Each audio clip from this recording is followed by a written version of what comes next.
मंगलम भगवान वीरो मंगलम गौतमो मुनि मंगलम कुंद कुंदाद्यो जैन धर्मस्थ मंगलम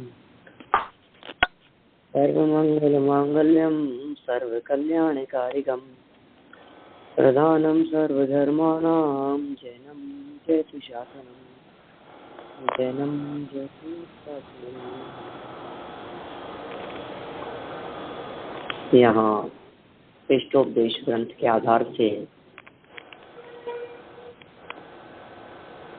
लोकालोक को जानने वाले अपने ज्ञायक स्वरूप की चर्चा चल रही थी। यह आत्मा कौन है और कैसे अनुभव में आता है, इस प्रकार का प्रश्न उठने पर आचार्य देव ने बहुत सरल शब्दों में यह बात कही कि भाई ये भगवान आत्मा स्वयं संवेदन से अनुभव में आता है। इस आत्मा को अनुभव करने के लिए स्वयं संवेदन ज्ञान चाहिए।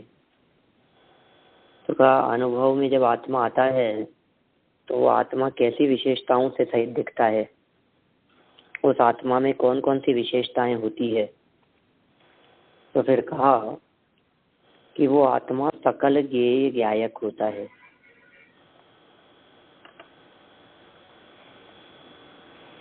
जगत के सारे ज्ञेय पदार्थों को वो आत्मा जानता है, किंतु जानने का वजन उस आत्मा के सर पर नहीं होता। ये बड़ी अद्भुत विशेषता है ये आत्मा की, जाने और जानकर भी अप्रभावित रहे।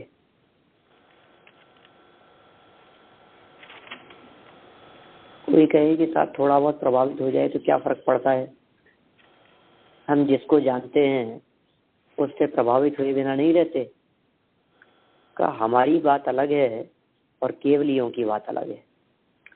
हम तो उससे प्रभावित होते हैं, लेकिन जो जैसे जैसे ज्ञानी होते जाते हैं ना, वैसे वैसे उनका पर में कर्ता धर्तापन की मान्यता मिटती चली जाती है और फिर वो पर में बदलने का प्रयास नहीं करते। जहाँ चलती नहीं है वहाँ जबरन चलाने का प्रयास क्यों करें। फिर उनका प्रयास अपने लिए ही होता है, अपने को जानने के लिए ही होता है। ज्ञान की ऐसी अद्भुत निर्मलता बताई कि वो ज्ञान जिस पदार्थ को एक बार जाने और फिर जानकर वो पदार्थ उसके ज्ञान में बैठ जाए तो फिर वो निकलता नहीं है, फिर वो कहीं जाता नहीं है।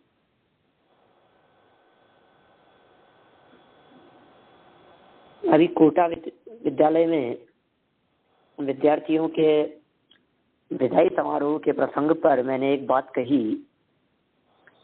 मैंने कहा विद्यार्थियों से, मैंने कहा आपके पास जो ये अध्यात्म विद्या है, ये जो ज्ञान कला आपने प्राप्त की है, ये बड़ी अद्भुत है, ये बड़ी विलक्षण प्रकार की होती है।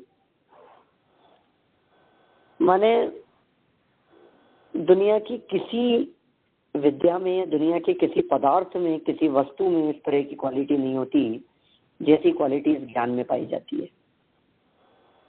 ऐसा क्या है इसमें, ऐसी क्या क्वालिटी है इस ज्ञान में? ये है ना बहुत जबरदस्त क्वालिटी। मान लीजिए मुझे आपकी कोई चीज पसंद आ गई,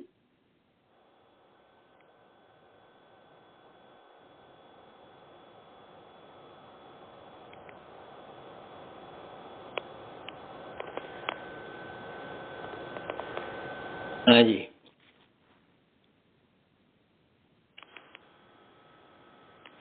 छूट गए लगते हैं ना। हाँ जी, लगता है छूट गए। हाँ,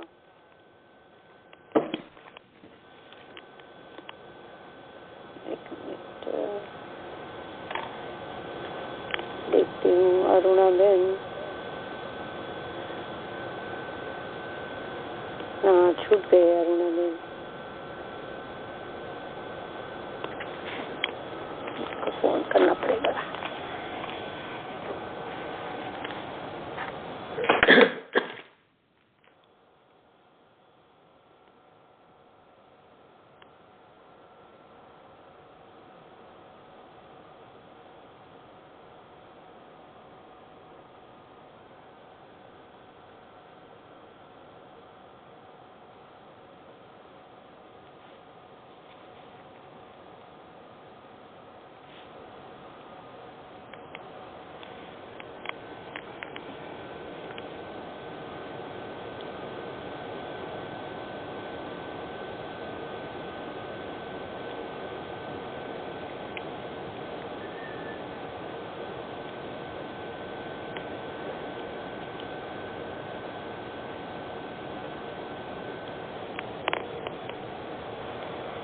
उठा नहीं रहे उनका सेल फोन, तो अभी पंडित जी को ही करती हूँ मैं।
हाँ, उनको मैसेज मिला है तो अभी ले आ रहे हैं। ठीक है।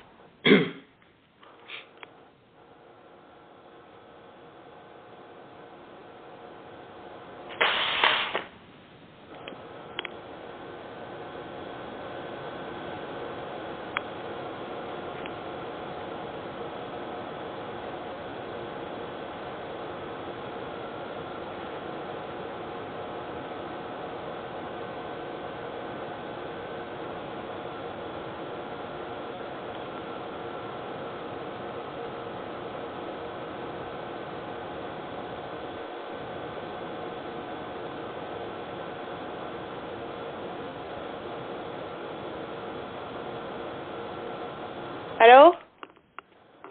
हाँ जी। हाँ, લઈ આવું છું। हाँ, કેટલી વાર થઈ પંડિતજી પૂછતા હતા, તમે દ્રષ્ટાંત સાંભળ્યું કે નહીં સાંભળ્યું? वो क्या बात कर रहे थे, वो ज्ञान में बड़ी अद्भुत विलक्षण है પેલું દ્રષ્ટાંત છોકરાઓ વિદાય સમારોહમાં ગયેલા ને એનું उसकी चर्चा चल रही थी। ज्वाइन करूँ પછી જ વાત। એક મિનિટ। हाँ हाँ।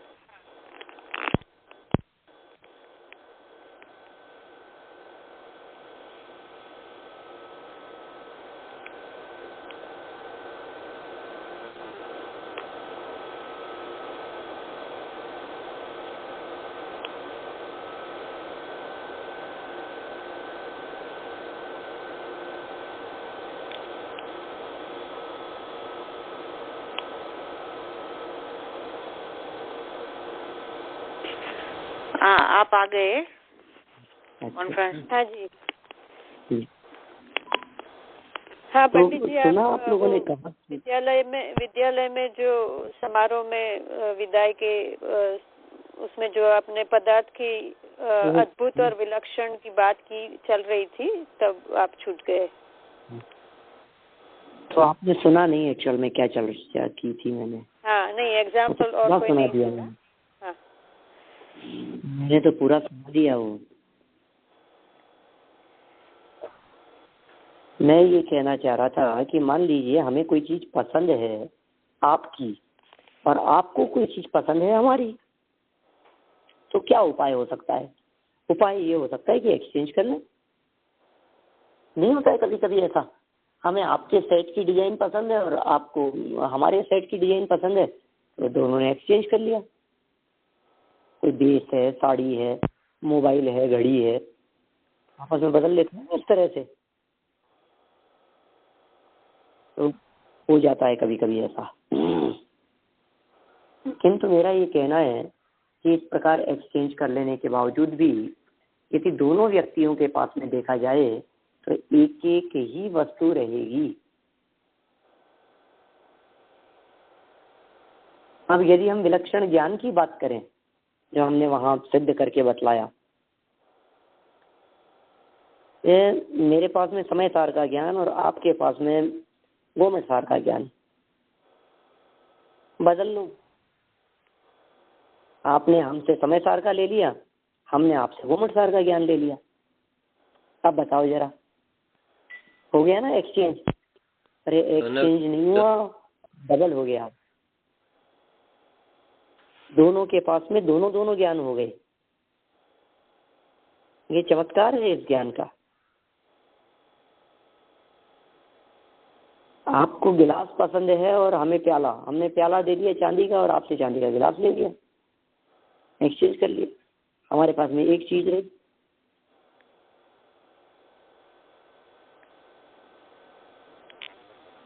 अभी ज्ञान में ऐसा होता है कि अपना कितना भी दे दो आप, तो भी आपके पास से नहीं छूटेगा, और दूसरे का लो तो वो और ऐड हो जाएगा। जिससे लिया है उसके पास में कम नहीं होगा, देने के वाले के पास में कम नहीं होगे, और लेने वाले के पास में बढ़ जाए। क्या चमत्कार है ये कोई अद्भुत चमत्कारिक तत्व है ऐसा। मैं तो सोचता हूँ कभी कभी इस ज्ञान की महिमा के बारे में, कैसी सामर्थ्य है इस ज्ञान में। जगत के पदार्थ प्रतिबिंबित हो रहे हैं, दिखाई दे रहे हैं, वजन बढ़ता जा रहा है, पदार्थ बढ़ते जा रहे हैं, दिखाई देते जा रहे हैं, ज्ञान के विषय बढ़ते चले जा रहे हैं, नॉलेज बढ़ती चली जा रही है, और सब बातें अंदर समाहित होती जा रही है। कितना स्टोरेज है ज्ञान की, कैसी पावर है। अब कभी ऐसा नहीं होता कि आप कुछ डिलीट करें, पेन ड्राइव में से जैसे बहुत फुल हो जाती है तो आप उसको डिलीट करना पड़ता है, उसमें तो कुछ मैटर, ऐसा लगता है कि आप इसको खाली करो। आईपैड आपका फुल हो गया तो लगता है इसको जो यूजफुल नहीं है उन सब चीजों को खाली कर दो, ऐसा लगता है ना। हाँ जी। तो ऐसे ज्ञान में खाली करें हम। जन्म हुआ तब से अब तक डे बाय डे कुछ न कुछ बढ़ता चला जा रहा है, खत्म होने का नाम ही नहीं लेता, कुछ कम होता ही नहीं। नई स्मृतियां, नए अनुभव, नई जानकारियां, नई नॉलेज, नए विषय, इतना सब कुछ बढ़ता चला जा रहा है। पहले तो रोटी पानी भी नहीं जानता था, किताब मोबाइल भी नहीं जानता था। आसान नहीं है ये काम कि किताब और कॉपी के अंदर, डायरी में, नोटबुक में, पैड में, इनमें फर्क करना।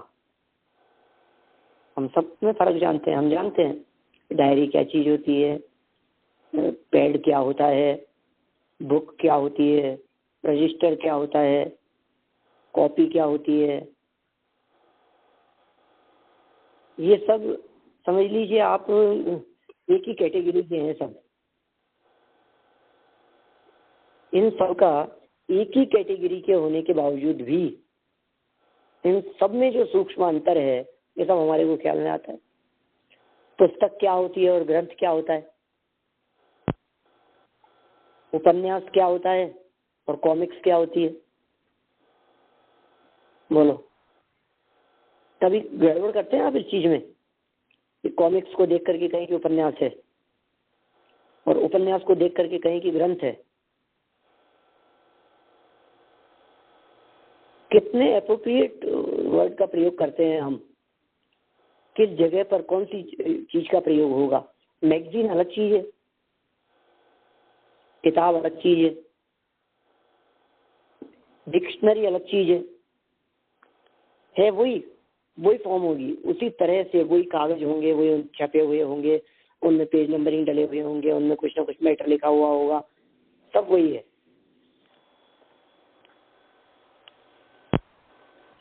क्या सामर्थ्य है हमारे पास में। वही बात याद आती है, अपनी ही महिमा न आई, बस सबकी महिमा आई। बाहरी पदार्थों की महिमा आती रही, गेय की महिमा आती रही, टीवी वीसीआर की महिमा आती रही, और इंटरनेट की महिमा, कंप्यूटर की महिमा आती रही, लेकिन अपने गायक की महिमा आज तक कभी नहीं आई। देखिए इसी ज्ञान पर्याय की महिमा के संदर्भ में कल जो दर्पण का एग्जाम्पल दिया था उसी विषय को थोड़ा और आगे बढ़ाते हैं पेज नंबर 53 पर। केवल ज्ञान की एक समय की पर्याय तीन लोक के अनंत पदार्थों, उनके प्रत्येक के अनंत अनंत गुणों और प्रत्येक गुण की त्रिकालवर्ती अनंत अनंत पर्यायों को युगपत एक साथ जैसा है वैसा जानती है।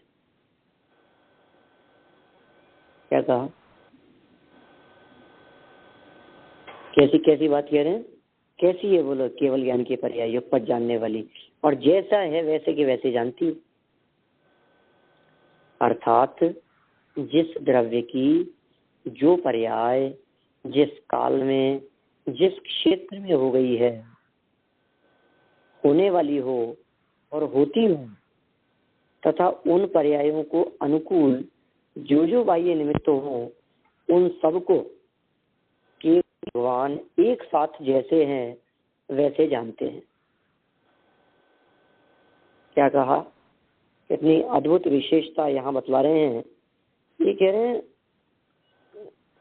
जम जस जम्मी देसे झेण विहाण जम्मी कालम्मी, ऐसा कह रहे हैं।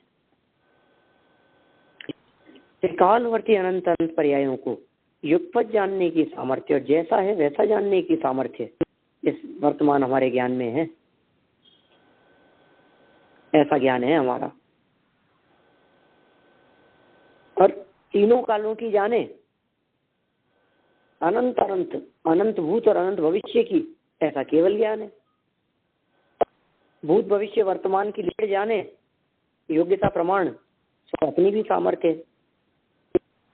और जैसे वो पदार्थ हैं उन पदार्थों को अनुकूल जो बाह्य निमित्त हो, द्रव्य क्षेत्र काल भाव के योग, उन सबको केवली भगवान एक साथ रहते हैं वैसे जानते हैं। ऐसी उनकी ज्ञान की अचिंत्य सामर्थ्य है। सर्वज्ञ की शक्ति के विषय में प्रवचन सार ने कहा है कि प्रवचन सार 200वीं गाथा की टीका। क्या कहते हैं? अब एक ज्ञायक भाव का सर्वज्ञों को जानने का स्वभाव होने से क्रम से प्रवर्तमान अनंत भूत वर्तमान भावी विचित्र पर्याय समूह वाले अगाध स्वभाव और गंभीर ऐसे समस्त द्रव्य मात्र को मानो कि वे द्रव्य ज्ञायक में उत्कीर्ण हो गए हों, चित्रित हो गए हों, भीतर घुस गए हों, किलित हो गए हों, डूब गए हों, प्रतिबिंबित हो गए हों। इस तरह एक क्षण में ही जो प्रत्यक्ष करता है, ऐसे हैं परमात्मा। ऐसा है केवल ज्ञान, ज्ञायक है इस प्रकार का। अब ये सब बातें जो लिखी गई है, ये सब बातें बराबर ख्याल में आती है अपने को। ऐसा लगता है कि इतना क्लियरिटी है जानने में कि मानो वो उसी में बैठे हो। कभी कभी किसी बात की बहुत क्लेरिफिकेशन, इतने ज्यादा सामने वाले की बात को हम समझ पा रहे हैं तो हम इतना तक कह देते हैं कि हम मानो उसके पेट में बैठ के बोल रहे हो। बोलते हैं ना ऐसा, उसके अंदर घुस के बोल रहे हो। बल्कि ऐसे ही अंदर घुसने की बात कर रहे हैं। पर्याय समूह के बारे में, विषयों के बारे में, जानन पने के बारे में किलित कर दिया गया। हिलने डुलने की गुंजाइश नहीं, किलित कर देने के बारे में। भीतर घुस गए, चित्रित हो गए, उत्कीर्ण हो गए, कोई चांस ही नहीं है। ऐसा प्रत्यक्ष करते हैं। देखिए आप गाथा सेठ ने क्या बात कही है वहां।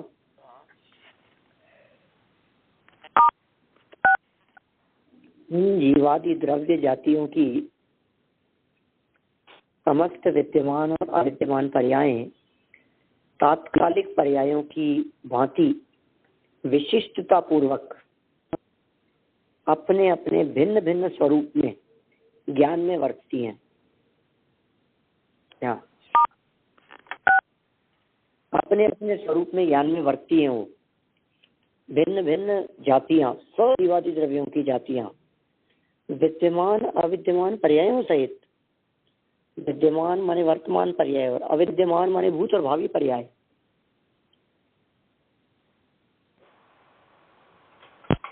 सबके साथ में जो पर्याय अभी तक भी उत्पन्न नहीं हुई और जो उत्पन्न होकर नष्ट हो गई, ये आचार्य कुंद कुंद स्वामी का कथन है 38वीं गाथा की टीका में। क्या कह दिया? जो पर्याय अभी तक उत्पन्न नहीं हुई और एक तरह की हो गई, ये तो भावी पर्याय होगी, और जो पर्याय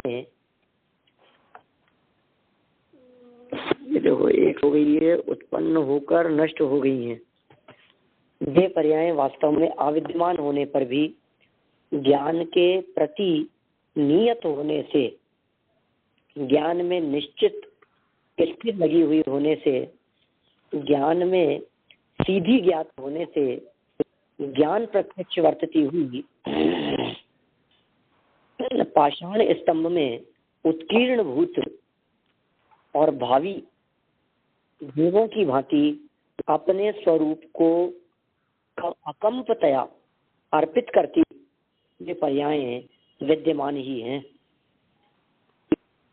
क्या माने कैसी हैं वे पर्याय? बोलो कितना अकंप स्वरूप है, अपनी जगह पर है आज भी वे, एज इट इज। आइंस्टीन का इसी प्रकार का एक कथन है और उसने इसी प्रकार की बात कही है कि वे उस टाइम मशीन के ऊपर आज भी वे पदार्थ जो के त्यों पाए जाते हैं। इस तरह के कुछ कथन एक आइंस्टीन ने किया है। तो ये यदि वो उस जगह पर नहीं हो तो फिर वो ज्ञान का विषय भी नहीं बन सकती, स्मृति का विषय भी नहीं बन सकती। माने यदि हम पीछे जाकर के देखें, मैं इस चीज को समझाने के लिए कई बार एग्जांपल देता हूँ, किसी एक कैसेट का, किसी एक रील का, किसी एक सीडी का। आप प्रैक्टिकल उस सीडी को देखिए, जरा वीडियो डीवीडी को देखिए। 1 घंटे की वीडियो डीवीडी है, हमने चलाई, हमारे को उसमें कोई दृश्य 15 मिनट और 15 सेकंड पर बहुत प्यारा लगा, बहुत आकर्षक दृश्य था। सीडी चल रही है, हम आगे बढ़ गए। अब हम आपसे पूछते हैं वो दृश्य कहाँ है? हम तो आगे बढ़े, आधा घंटा हो गया सीडी चलते हुए, वो दृश्य कहाँ है? बोलो। 15 मिनट 15 सेकंड पर ही है, स्मृति ज्ञान में उसी जगह पर है ना वो दृश्य। हम कितना भी आगे बढ़ जाएं, लेकिन जो चीज जिस जगह पर खचित है उसी जगह पर रहेगी, उसमें कोई चेंज होने की बात ही नहीं है, बदलाव परिवर्तन होता ही नहीं है, हो ही नहीं सकता है। इसी तरह से 3 काल के समयों पर 3 काल की पर्याय खचित हैं।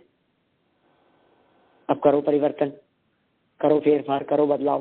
कैसे बदलाव होगा? बदलाव मेरे को तो संभव नहीं है ये चीज, है ना।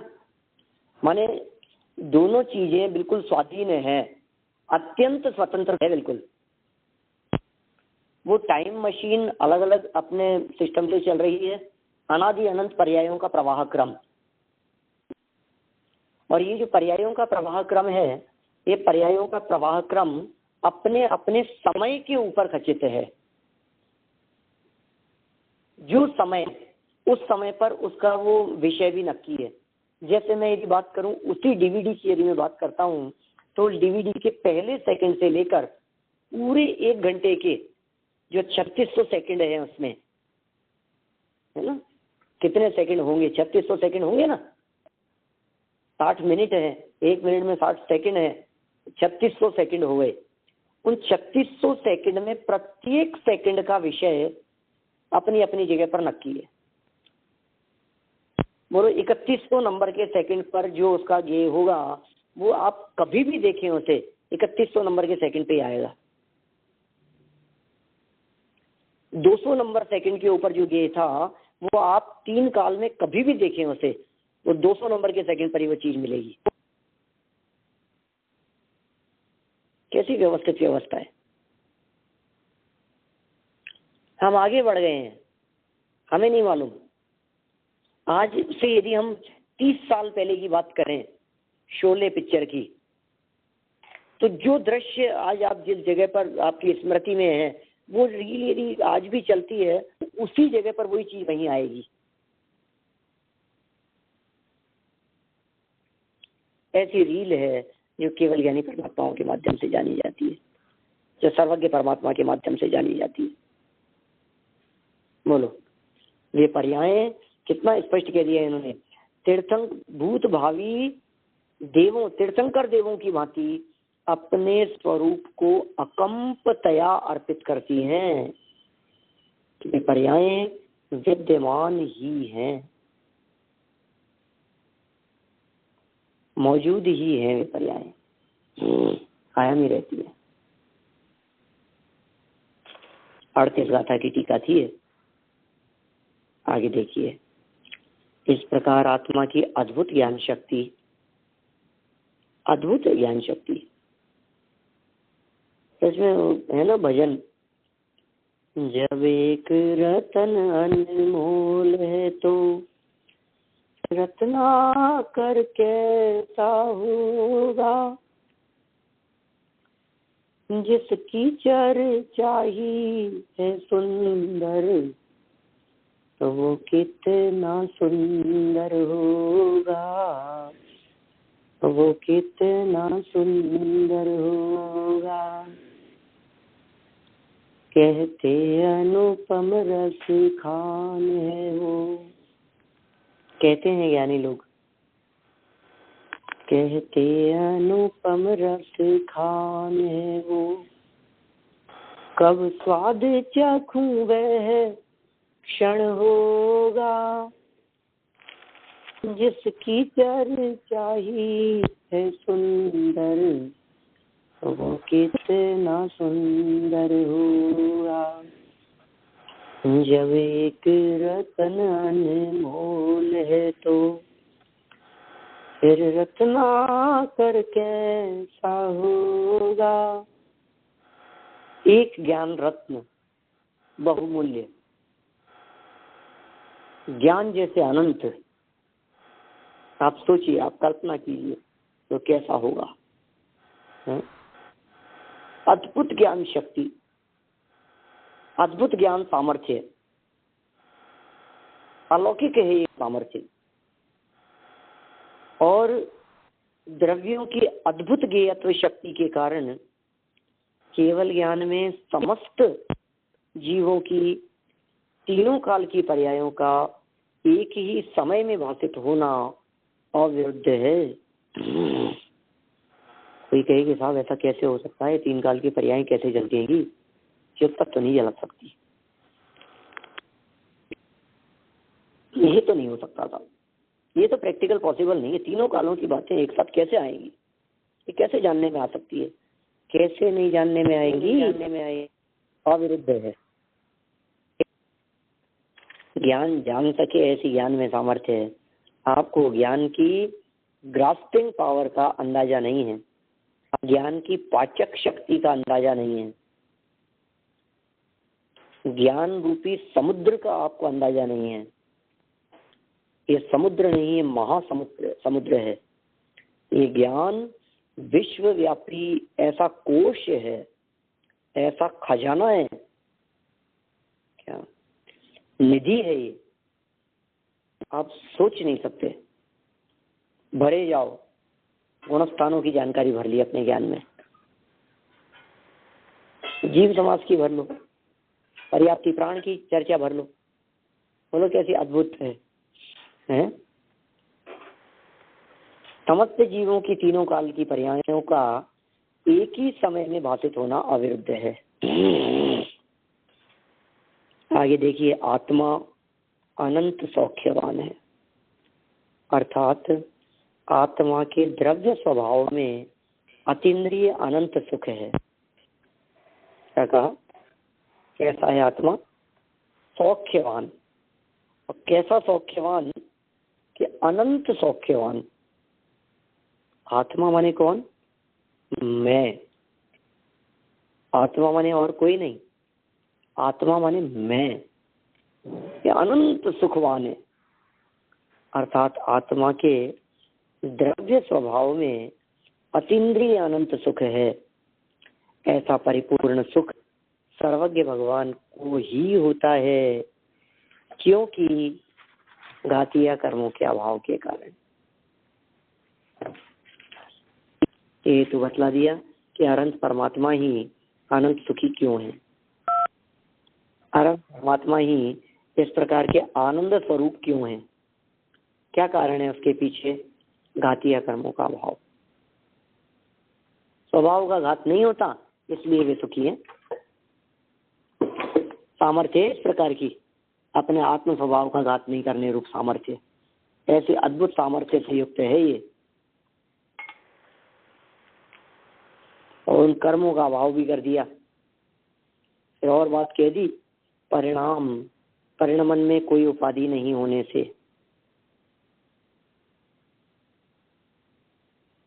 इसलिए भी परिपूर्ण सुखी है, कोई उपाधि नहीं है, केवल ज्ञान निष्कंप स्थिर अनाकुल होने के कारण। संजय जी, दूसरा पॉइंट है ना, परिणाम में कोई उपाधि, इसका थोड़ा सा खुलासा करेंगे आप? क्या क्या कहना चाहते? बहुत सुंदर, अरे बहुत मार्मिक बात है। परिणमन में कोई उपाधि नहीं हो, क्योंकि जितनी उपाधियां होती है वे सब उपाधियां नष्ट होने वाली होती हैं। उपाधि जो होती है ये उदयजन्य होती है। उपाधि जो होती है ये क्षणिक होती है। उपाधि जो कुछ भी चीज होगी वो परिणाम में होगी, परिणमन में होगी, नवीन होगी और नष्ट होने वाली होगी, उसे उपाधि कहते हैं। किसी व्यक्ति को कोई उपाधि मिली, अब कब तक रहेगी वो? खत्म, बस। उपाधि माने ऊपरी, ऊपर से जिसको उड़ा गया उसे उपाधि कहते हैं, स्वरूप नहीं है। अब सिद्ध परमात्मा की बात करो, कोई उपाधि नहीं है, शरीर की भी उपाधि नहीं है। पराश्रित पना जहां नहीं हो, ऐसे परिणमन में कोई उपाधि नहीं होने से वे सिद्ध परमात्मा, वे सर्वज्ञ परमात्मा पूर्ण सुखी है, अनंत सुखी है, क्योंकि उनके सुख में किसी प्रकार की कोई उपाधि नहीं है। हमारे सुख में उपाधि बतलाओ। हमारे सुख में उपाधि, जैसे देखो आप, अभी हम बात करें, अरे साहब ये तो बहुत मजे में है, कि क्यों? अरे साहब रोजाना हलवा पूड़ी खाते। तो ये जो उनके सुख का वर्णन किया, ये हलवे पूड़ी की उपाधि जन्य सुख हो गया। ठीक है, साहब वो बहुत सुखी है। क्यों सुखी है? कि बहुत वैभव संपन्न है भाई साहब, पता नहीं क्या आपको?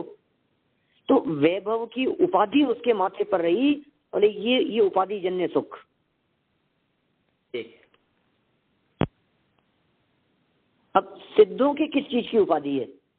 अरे तन की भी उपाधि नहीं है, राज्य संपदा की भी उपाधि नहीं है। कोई मिनिस्टर है, कोई पदवीधारी है, अब उनको जो पद मिला है वो उपाधि का सुख भोग रहे हैं। तो क्या होगा कि जब वो उतर जाएंगे उस पद से, फिर खत्म। ये परिणाम में, अर्थात उनके परिणमन में, उनके प्रवर्तन में कोई उपाधि नहीं है। ऐसा होने से वे अनंत सौख्यवान है। देखिए, जहां भी पराश्रय से सुख होगा ना, वो परिपूर्ण नहीं हो सकता। एक बात मान लीजिए आप, पराश्रय से होने वाला सुख परिपूर्ण नहीं हो सकता।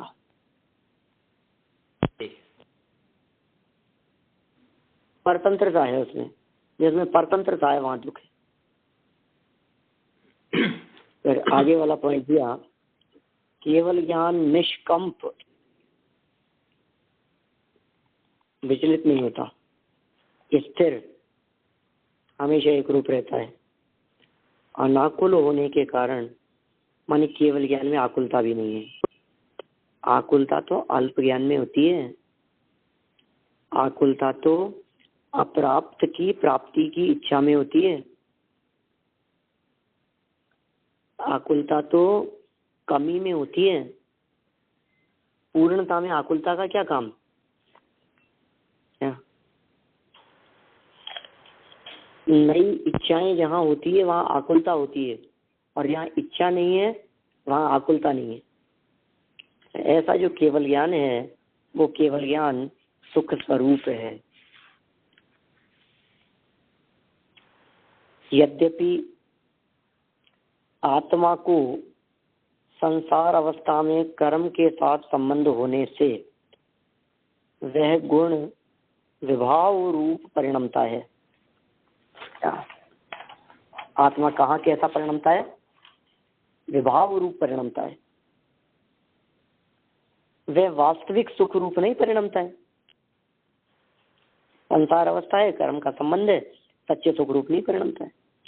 परंतु जब आत्मा घाती कर्म से सर्वथा मुक्त होता है, अर्थात स्वात्मोपलब्धि को प्राप्त करता है, तब उस गुण का पूर्ण विकास होने पर आत्मा अनंत सुख स्वभाव रूप परिणमन करता है। अब अनंत सुख रूप परिणमन होता है उस आत्मा का। व्यवहार नए से यह जीव नाम कर्म से प्राप्त देह प्रमाण है। क्या कहा? व्यवहार में से कैसा है ये आत्मा, ये जीव? नाम कर्म से प्राप्त देह प्रमाण। और निश्चय ने से कैसा है? वह लोकालोक प्रमाण संख्या प्रदेशीय। यद्यपि व्यवहार ने से उन प्रदेशों के संकोच विस्तार सहित है, तथापि सिद्ध अवस्था में संकोच विस्तार से रहित शरीर प्रमाण उसका आकार है। बहुत विशेष और बहुत मार्मिक प्रकरण है ये। हमने इसकी चर्चा शिकागो में ही की है, अपने फुलिया जी के घर पे। उनके घर पे चर्चा करते समय हमने इन पॉइंट की चर्चा की है। और JSMC की साइट पर भी आपको वो चर्चा, उनके जो घर की चर्चा है, वो चर्चा वहाँ से आप यदि सुनेंगे तो पूरे पौन घंटे 1 घंटे की चर्चा इस शरीर प्रमाण के संदर्भ में, देह प्रमाण के संदर्भ में, आत्मा के असंख्य प्रदेशों के संदर्भ में, किस प्रकार प्रदेशों के अंदर ये आत्मा व्याप्त रहता है, शरीर में किस प्रकार व्याप्त रहता है, और कभी कदाचित शरीर के बाहर भी निकल जावे तो भी है असंख्यात प्रदेशी। और कितना असंख्यात प्रदेशी है कि वास्तव में निश्चय से तो लोक प्रमाण असंख्यात प्रदेशी है, लेकिन वो लोक प्रमाण असंख्यात प्रदेशी ये उसका वास्तविक स्वरूप निश्चय से तो है, लेकिन सदा वो लोक प्रमाण नहीं रहता, रहेगा वो देह प्रमाणी। संकोच विस्तार की सामर्थ्य, अद्भुत विशेषता, योग्यता है आत्मा की। इसका संकोच विस्तार होता है, किंतु ये आत्मा कभी फोल्ड नहीं होता। बहुत इंपॉर्टेंट पॉइंट कह रहा हूँ मैं, ध्यान दीजिएगा मैं क्या कह रहा हूँ, क्योंकि इस पॉइंट में बहुत मिसअंडरस्टैंडिंग हो जाती है। आत्मा के स्वरूप की वास्तविक खबर न होने के कारण आपको ऐसा लगेगा कि जैसे लंबी साड़ी हो और उसको फोल्ड करके घड़ी करके अपन रख देते हैं अलमारी में, इस तरह से आत्मा इस शरीर के अंदर ऐसा फोल्ड होकर के रहता हो, ऐसा बिल्कुल नहीं है। हाँ, ऐसा ही सुना था हमने। ऐसा बिल्कुल नहीं है। संकोच विस्तार का ऐसा अर्थ नहीं होता। एक प्रदेश दूसरे प्रदेश के ऊपर कभी नहीं आता। मैं समझा रहा हूं आपको। आपने कभी किसी व्यक्ति से, किसी विद्वान से ऐसी चर्चाएं सुनी हो, उनका विरोध करने का मेरा कोई अभिप्राय नहीं है, कोई निषेध करने का अभिप्राय नहीं है। यहाँ तो अभिप्राय सिर्फ वस्तु स्थिति को समझाने का है। आप तर्क से, अनुमान से, बुद्धि से इस बात का निर्णय करने का प्रयास कीजिए कि आत्मा का स्वरूप कैसा होना चाहिए। वो पंडित जी, ये साड़ी के फोल्ड वाली बात हम समुद्घात के लिए तब आती है ना, समुद्घात करते हैं। नहीं, आती ही नहीं है, ये बात है ही नहीं। साड़ी के फोल्ड होने जैसे आत्मा की स्थिति कभी नहीं बनती है। ये बात तो आती है कि जैसे चींटी के शरीर में आत्मा है, हाथी के शरीर में आत्मा है, तब ये साड़ी फोल्ड जैसी बात आती है हमेशा। तो अगर विस्तार संकोच नहीं, गलत सुना है आपने तो फिर जी, मैं सब गलत सुना है। मैं बताता हूँ क्या स्थिति होगी। मैं वही समझाने की कोशिश कर रहा हूँ। अभी सब समझ में आएगा, अभी सब क्लियर होगा। पॉइंट उठ गया है तो मैं 2-5 मिनट उस बात को क्लियर कर ही देता हूँ। देखिए, वस्तु स्थिति ऐसी है कि तत्वार्थ सूत्र के 5वें अध्याय के 16वें सूत्र में उमा स्वामी आचार्य देव ने प्रयोग किया, प्रदेश संहार विसर्पाभ्याम प्रदीपवत। योगसार की 24 नंबर की गाथा में योगेंद्र देव स्वामी ने कहा, व्यवहार देह प्रमाण और परमार्थ लोक प्रमाण है। व्यवहार से देह प्रमाण और परमार्थ से लोक प्रमाण। द्रव्य संग्रह की 10वीं गाथा के अंदर इस प्रकार का उल्लेख किया, अणुरु देह प्रमाणो ओ संगार सपदो चेदा असमो हदो व्यवहारो निश्चय नैदो असंख्य देशो वा। प्रमाण दे सकता हूं, उनका भाव वासन कहते हो। आप देखिए, ओल्ड होना और संकोच विस्तार होना, इन दोनों में जमीन आसमान का अंतर है। उदाहरण के तौर पर अब ये संकोच विस्तार कैसे होता है उसको समझाने की कोशिश करता हूं मैं आपको। आपने कभी हैप्पी बर्थडे लिखे हुए बैलून देखे? हाँ जी, बहुत देखे हैं आपने। अच्छा, उसमें हवा नहीं भरी हुई हो तो उसमें जो HAPPY हैप्पी BIRTHDAY बर्थडे लिखा हुआ है, अब उसको फुलाओ तो जब उसका फैलाव हो गया तो उसमें H की जगह A आ गया होगा, A की जगह P चला गया होगा, ऐसा कुछ आगे पीछे हुआ होगा? नहीं। विस्तार होने पर भी नहीं हुआ। अच्छा, उसमें से पूरी हवा वापस निकाल दो, संकोच कर दो, थोड़ी थोड़ी हवा निकालो। अभी वो 2 फीट का अपन ने फैला दिया था, उसको थोड़ी हवा निकाल करके 1 फीट का कर दिया, थोड़ा संकोच हो गया। अब उसमें कोई किसी के ऊपर एक के ऊपर एक हुआ है, ओवरलैपिंग हुई है किसी के ऊपर? अब अभी उसमें से और थोड़ा सा निकाल दो हवा, तो अभी वो 5 इंच का रह गया मान लीजिए। अब उसमें ओवरलैपिंग हुई है कहीं? नहीं है। बस आत्मा का संकोच विस्तार इसी प्रकार का समझना चाहिए। ओल्ड नहीं है, प्रदेश के ऊपर प्रदेश नहीं आएंगे, कभी नहीं आएंगे प्रदेश के ऊपर प्रदेश। वो फैलेगा तो उसके वही प्रदेश चले। हाँ जी, हाँ, सुपर इम्पोज होता है एक दूसरे। क्या था? सुपर इम्पोज होता है। नहीं, एक प्रदेश से एक दूसरे के ऊपर नहीं आता। एक प्रदेश के ऊपर दूसरा प्रदेश नहीं आता। ये क्षेत्र है, क्षेत्र में कभी नहीं होता ऐसा, जगह में कभी नहीं होता ऐसा। गुण है एक के ऊपर एक। आत्मा के असंख्यात प्रदेश हैं, वे असंख्यात प्रदेश ही रहेंगे। एक प्रश्न आता है बहुत, हाँ, कि जैसे अपन प्रदेश डिफाइन करते हैं ना कि एक परमाणु जितनी जगह घेरे है वो प्रदेश। हाँ, तो जैसे बलून है तो उसको आपने फुलाया तो उसके हर एक पूरी बॉडी का विस्तार हुआ, बढ़ा। अगर प्रदेश उतना का अपना ही स्थान घेरता तभी यहाँ उसी प्रदेश ने ज्यादा स्थान घेरा तो प्रदेश की डेफिनेशन बदल जाएगी। आपका प्रश्न बहुत सुंदर है और इस संदर्भ में मुझे ध्यान आता है, आज से कोई 12-13 साल पहले मैंने क्रमबद्ध पर्याय के ऊपर यहाँ प्रवचन करते हुए हमारे यहाँ शिविर में, 12-13 साल पुरानी बात होगी, और उस समय मैंने ये प्रदेशों की चर्चा करते हुए प्रवचन सार की जो 99वीं गाथा, 38वीं गाथा, इन गाथाओं के आधार पर जो चर्चा आई है ना, प्रदेशों के संदर्भ में प्रदेशों की व्याख्या की है वहाँ। तो मैंने विस्तार क्रम में प्रवर्तमान वस्तु के सूक्ष्म अंश को प्रदेश कहते हैं, प्रवाह क्रम में प्रवर्तमान वस्तु के सूक्ष्म अंश को परिणाम कहते हैं। उसके आधार से मैंने चर्चा की थी, वो रिकॉर्डेड भी है वो प्रवचन। मैं कोशिश करूंगा कि वो उसको किसी तरह से मेल पर भेजा जा सके 2-4 दिन में, तो वो भी वास्तव में वो सुनने योग्य है। देखिए, मैं बतलाता हूँ वस्तु स्थिति क्या है। आत्मा के प्रदेशों की संख्या असंख्यात है, बराबर। आत्मा के असंख्यात प्रदेश कितने हैं? तो मैं बतलाता हूँ आपको कि लोक प्रमाण है आत्मा के असंख्यात प्रदेश।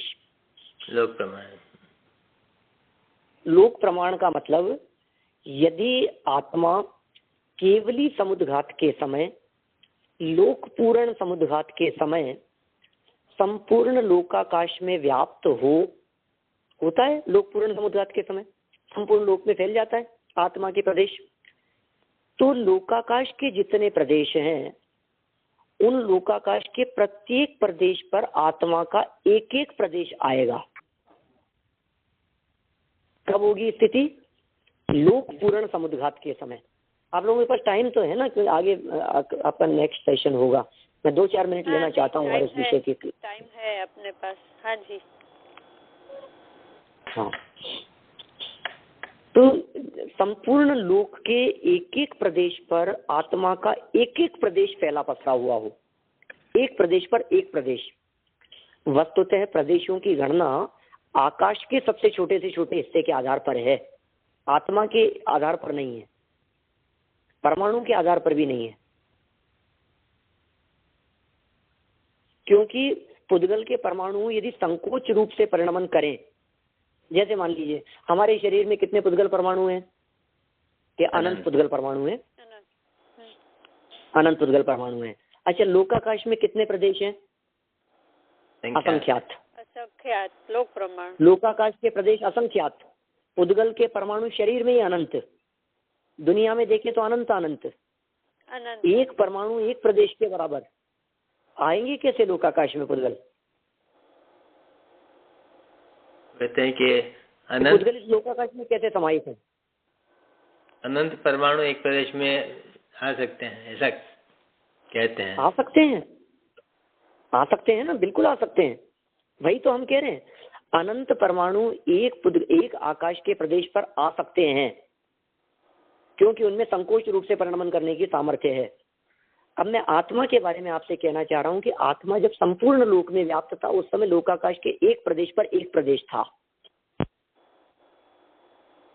अब बात करें एक आत्मा यदि हाँ पंडित जी, पुद्गल के बारे में हम संख्या अनंत अनंत करते हैं, पर क्षेत्र हम करते हैं तो एक, संख्यात, असंख्यात और अनंत प्रदेश, ये स्कंध रूप और सिंगल यूनिट के हिसाब से बताया है ना पुद्गल को। तो संख्या संख्या पुद्गला नाम, ये अपने तत्वार सूत्र में आने वाली है चर्चा। संख्या संख्या पुद्गला नाम 8-10 दिन में आ जाएगी मुश्किल से। अच्छा, ठीक है। और ये 5वें अध्याय तो अपना चल ही रहा है, 16वां सूत्र की चर्चा भी वहाँ आएगी, तब भी अपन करेंगे इसके बारे में और बात। अभी संक्षेप में इतना समझ लीजिए आप। इतनी बात तो बहुत क्लियर हो जानी चाहिए कि आत्मा असंख्यात प्रदेशी है, लोक प्रमाण है।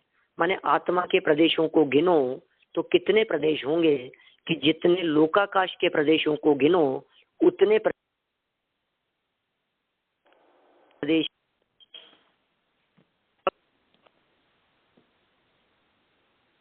कैसे हैं आत्मा के प्रदेश?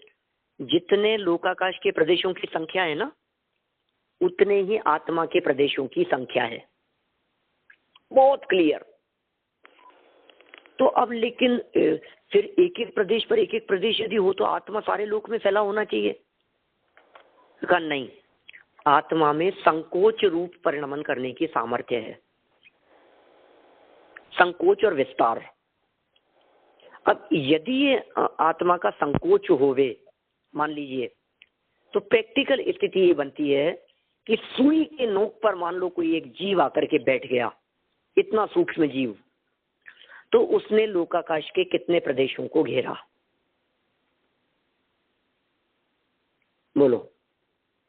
संख्यात। असंख्यात को। असंख्य, क्योंकि सुई के अग्रभाग जितने हिस्से में भी आकाश के असंख्यात प्रदेश हैं। लोकाकाश, पूरे लोकाकाश में भी आत्मा के असंख्यात प्रदेश हैं। असंख्यात के बहुत प्रकार हैं भाई। अब चलिए, अब सेकंड बात इसके आगे, नेक्स्ट पॉइंट। जब सुई के नोक पर पूरा आत्मा आ गया तो उसने आकाश के जब असंख्यात प्रदेश घेर रखे हैं, तो क्या आकाश के एक एक प्रदेश पर आत्मा का एक एक प्रदेश होगा कि नहीं होगा? एक एक प्रदेश पर एक एक प्रदेश होता तो आत्मा पूरे लोक में फैला होता। पंडित जी। हाँ पंडित जी, वो समुद्र का जो करते हैं आत्मा, तब वो सारे लोग आकाश में फैल जाते हैं ना? नहीं, अलग अलग प्रकार के समुद्घात हैं। हमने राजवार्तिक पीर में चर्चा करते समय इस विषय को लिया था। 7 प्रकार के समुद्घात हैं। 8 है। हाँ, जैसे जिसका समुद्घात जैसा होगा ना, वो उतना ही फैलेगा। अच्छा। जैसे मरणांतिक समुद्घात करने वाले को मर के जहाँ जन्म लेना है, उसका आत्मा वहीं तक फैलेगा, उससे ज्यादा नहीं, और दूसरी दिशा में भी नहीं, है ना। जैसे और समझ लीजिए, मरणांतिक समुद्घात के अलावा औषध समुद्घात है, कि आहारक समुद्घात है, कि तेजस समुद्घात है, कि वैक्रियक समुद्घात है, तो अलग अलग प्रकार के। जैसे केवली समुद्घात है, तो केवली समुद्घात में भी आत्मा के प्रदेश संपूर्ण लोक में फैल जाते हो, ऐसा नहीं है, क्योंकि केवली समुद्घात भी 4 प्रकार का होता है। केवली समुद्घात भी 4 प्रकार का है। दंड आकार, हाँ, वो कपाट आकार, प्रतर आकार और लोक पूरण। तो जो लोक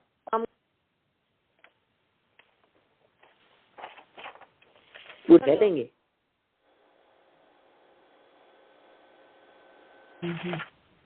की आवाज कट के आ रही है।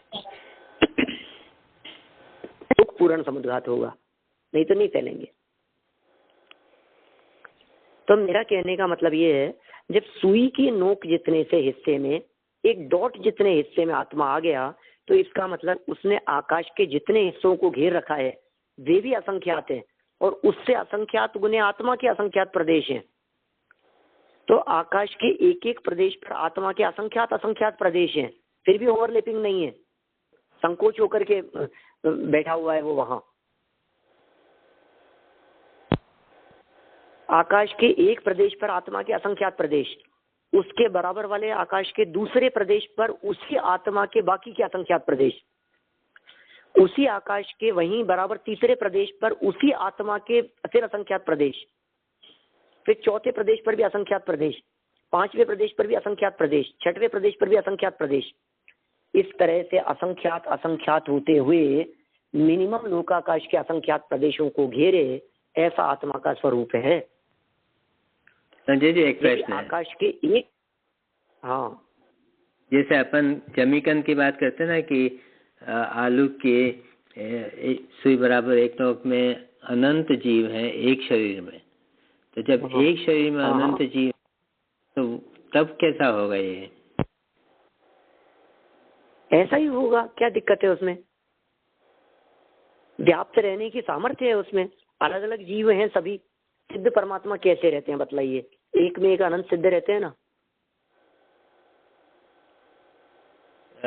आकाश के प्रदेशों की दृष्टि से देखें तो एक ही क्षेत्र है, वहां ओवरलैपिंग है, मतलब एक सिद्ध में दूसरे सिद्ध हैं ऊपर से, तो ऊपर से दूसरे सिद्ध की अलग स्वतंत्र परत है,